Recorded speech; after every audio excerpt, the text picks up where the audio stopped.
Hey, what's up guys, I'm Lan here. Welcome back to a new video on my channel. So in this video I'm gonna talk about our most asked question, that why I did not install iOS 15 developers beta updates on my iPhone XR. As you can see, this is an iPhone XR and this is my primary device, and this is what I use on as my daily driver. So I did not install iOS 15 beta updates on my iPhone XR. Many of my subscriber has requested me to install iOS 15 beta, how does it run, and show you how does it feels like to experience an early stage of software update on iPhone XR. I did not install iOS 15 beta, and if you're having an iPhone, probably iPhone 11, 12 or maybe iPhone XR, you should not also install iOS 15 beta. In this short video I'm going to try to explain why you should not install iOS 15 developers beta on your primary iPhone. If this is your primary iPhone, then definitely you should not.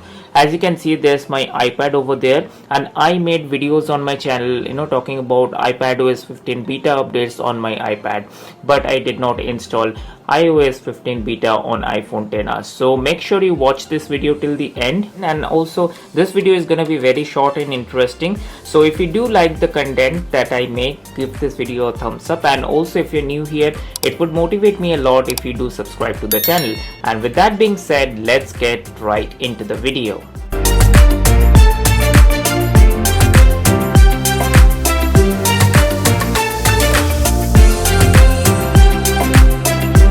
Alright guys, so the first things first, as you can see, this is an iPhone XR. Let me go to the settings, general and about section.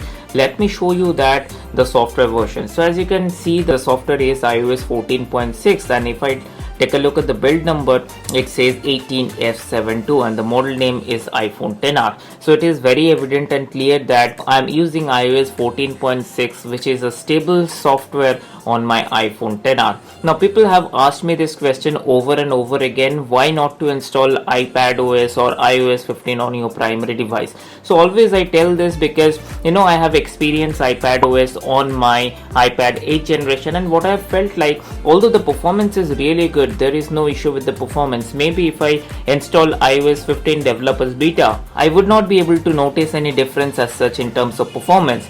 But how it would affect my phone is in terms of battery life. So many of you are concerned about the battery life, and also comments me so much that your battery is dropping, and it's just been 6 months and your battery is 85%, so things like that. So I always take care of the battery health of my iPhone. So if I go to the battery health, and let me first show you, my battery health is at 90%, and this iPhone supports peak performance capability. And talking about this iPhone, I have been using this iPhone, it's been more than 2.5 years. So it's been more than 2.5 years and it still holds the maximum capacity of 90%. So that's how I maintain the battery life and battery health of iPhone. I generally don't install the developers beta profiles and public beta profiles on my iPhones, and you should not do if that is your main iPhone or if that is your primary device.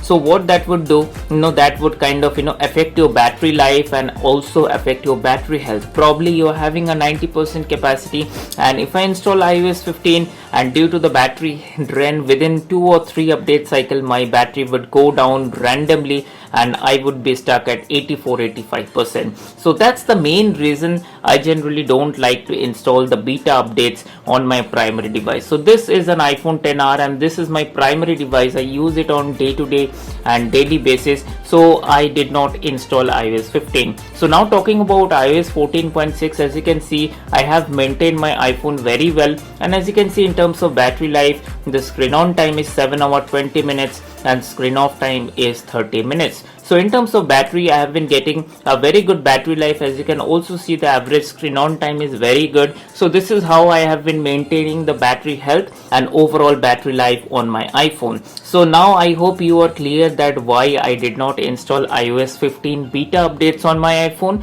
because if you are having this iPhone and using that as your primary device, then I would strongly not recommend you to update to iOS 15 beta, because iOS 15 public beta is as of now not available.